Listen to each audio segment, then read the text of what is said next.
Hey everybody, I'm Belinda Sandor, also known as Rocket Girl. Today, in this episode of the RocketGirl Show, we're going to talk about why email newsletters are my secret weapon.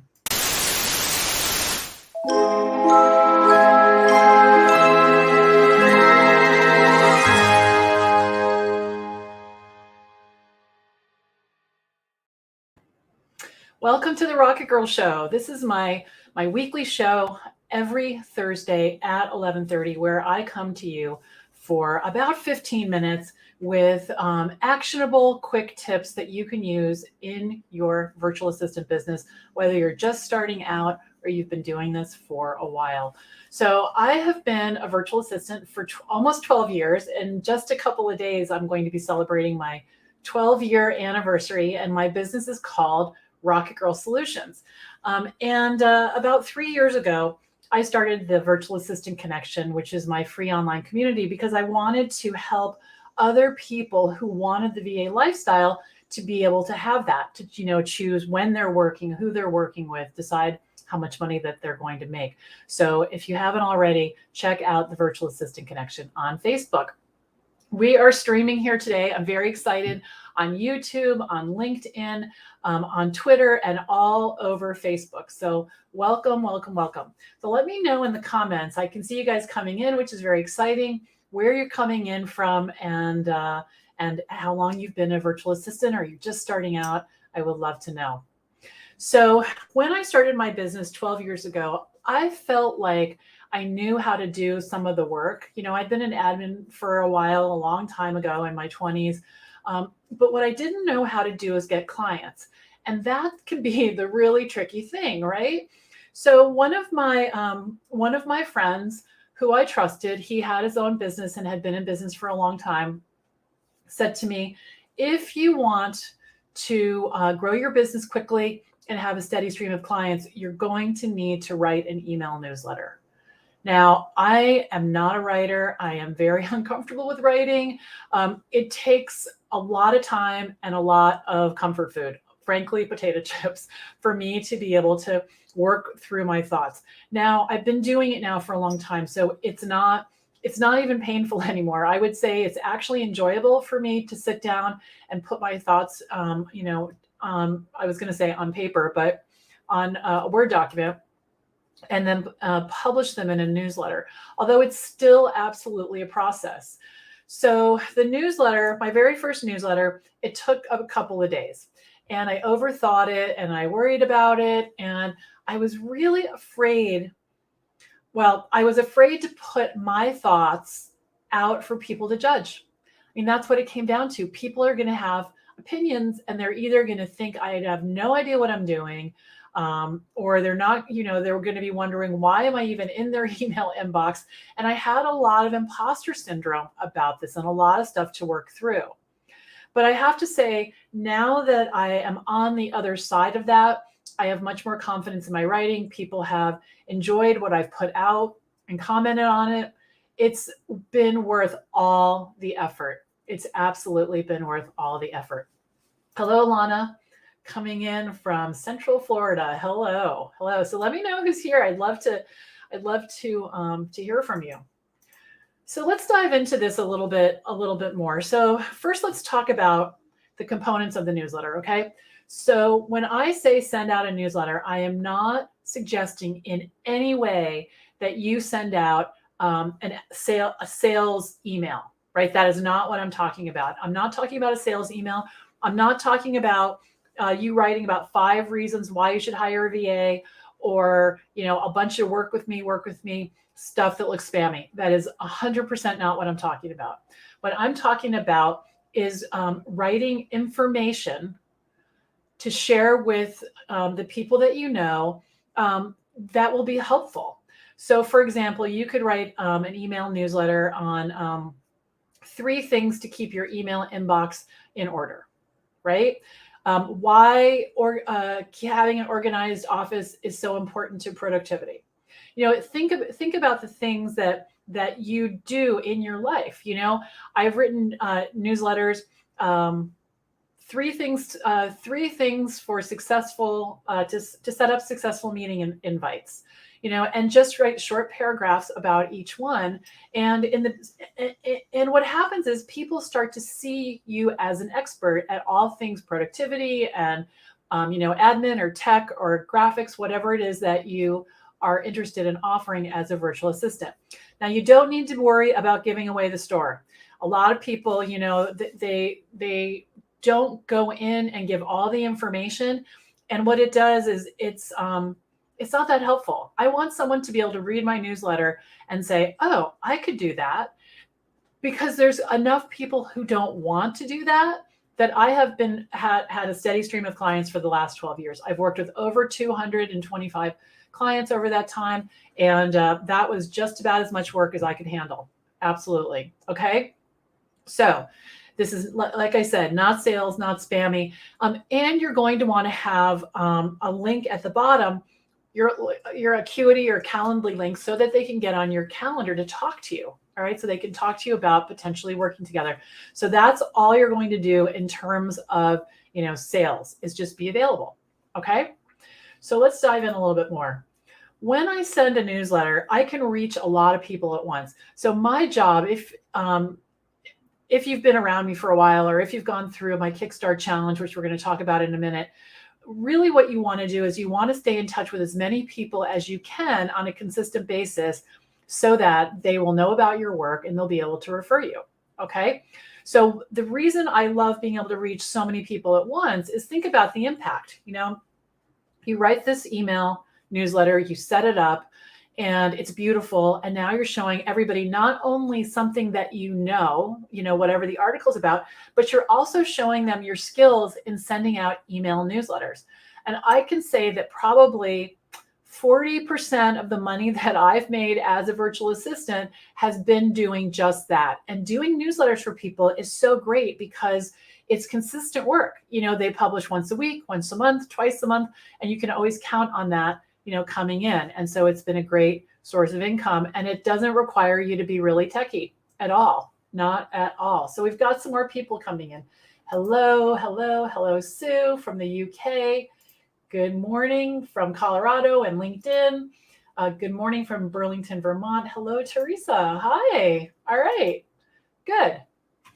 All right. So you need to make a point, though, of asking everyone can I send you my newsletter? I'm starting a newsletter. Can I send it to you? And every networking meeting you go to, every time you meet a new person, even though it might be uncomfortable, take a deep breath, or hold your breath is what I do, and say, hey, I have an email newsletter. I'd love to add you. Is that all right?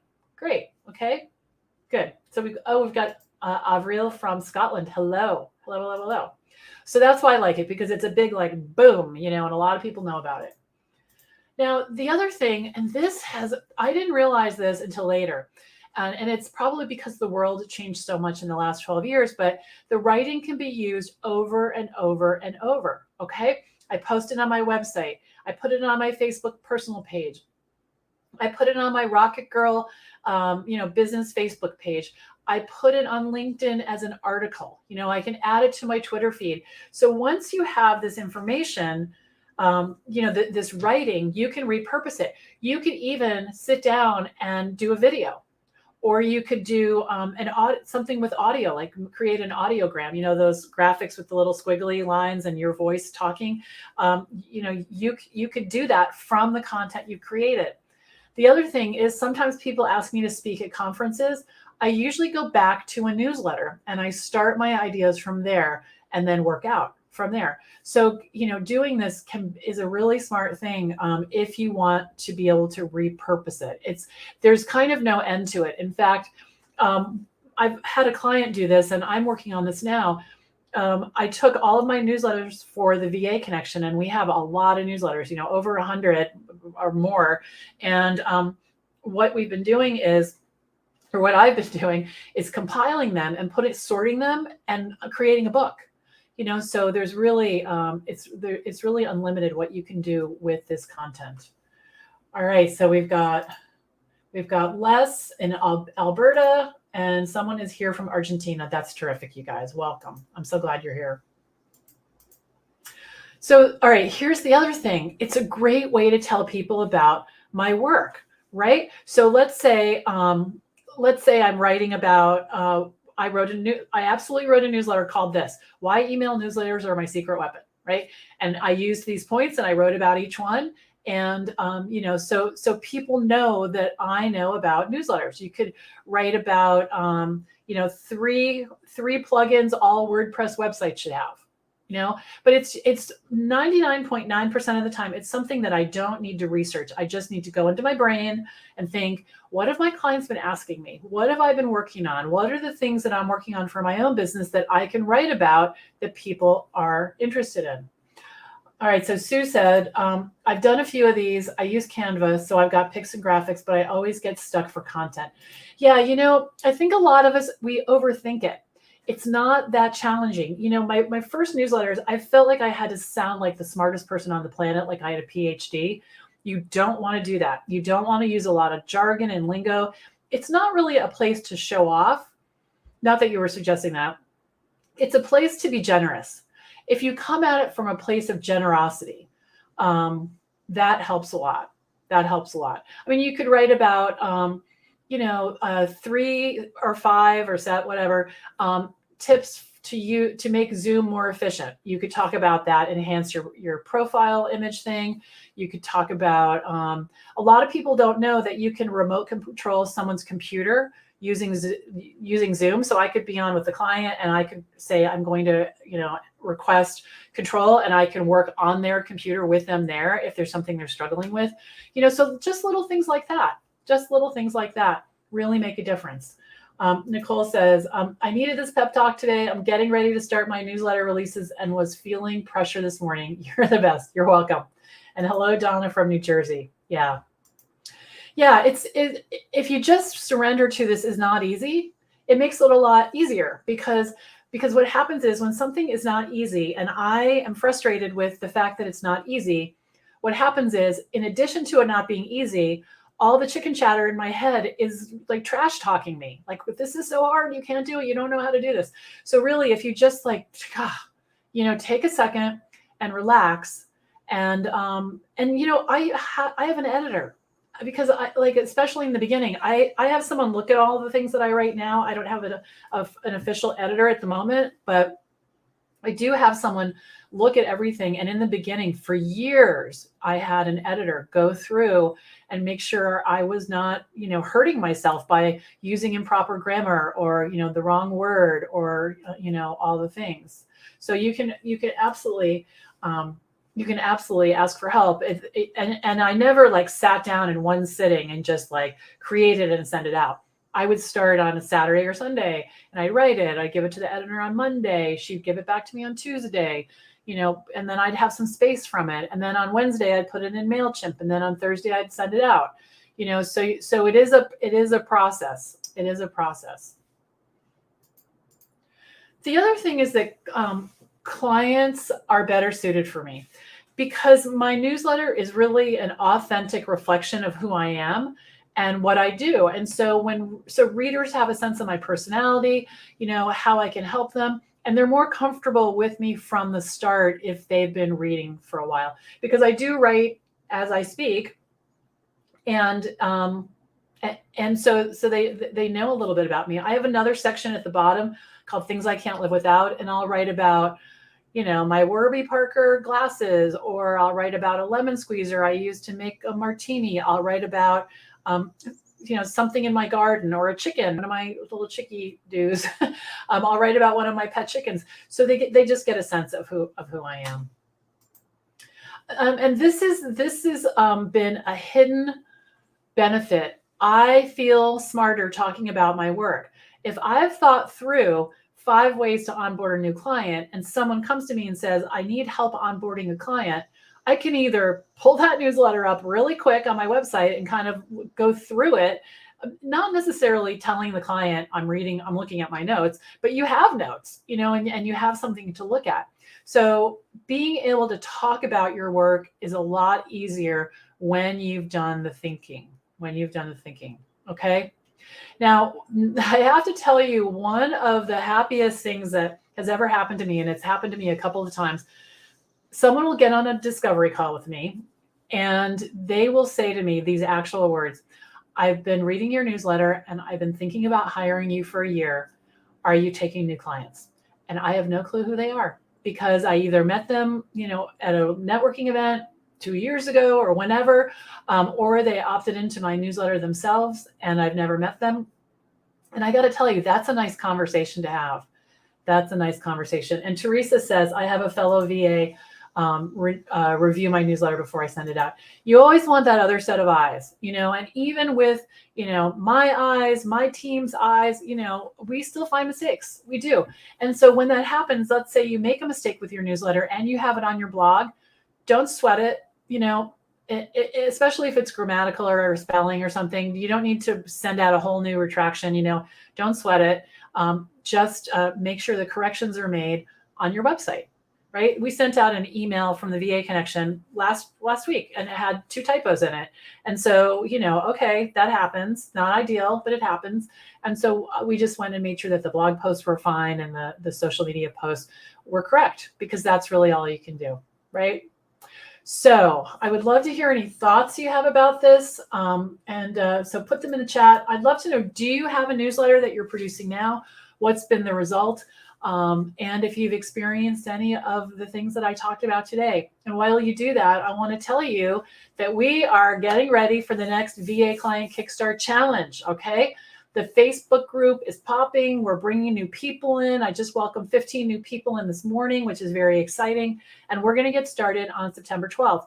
Now, if you don't know what I'm talking about, the VA Client Kickstart Challenge is a 5-day free training that we do every couple of months, where I teach you how to have a steady stream of clients in your VA business. The first day we talk about your services, what services you should offer, and how you can get started with what you know right now. Really key, all right? Second day, we talk about how to talk about your work in a way that people understand what you do. Really important. On the third day, we talk about all the places that clients are hanging out. Now, here's what I mean by that. People have asked me, where do you get your clients? How do you get your clients? My clients come to me. They come to me and I'm going to teach you how to make that happen. And I got to tell you, the newsletter is a big piece of that. The newsletter is a big piece of that. On day 4, we talk about all the systems that you need to support your business. And I open enrollment to VA School, which is my signature course, 6-month program where I help you start your business 0 to 60, soup to nuts, everything that you need to to grow your business and to start your business from scratch is in there. And then on Friday, we have an epic Q&A where I answer all questions. I answer all questions about VA School and being a VA. Donna Miller says, I am a grant writer, so telling stories works for me. Telling stories is great. Storytelling is a very valuable skill. It's a very valuable skill. So absolutely, oops. That's my timer telling me I've got a client meeting in 10 minutes.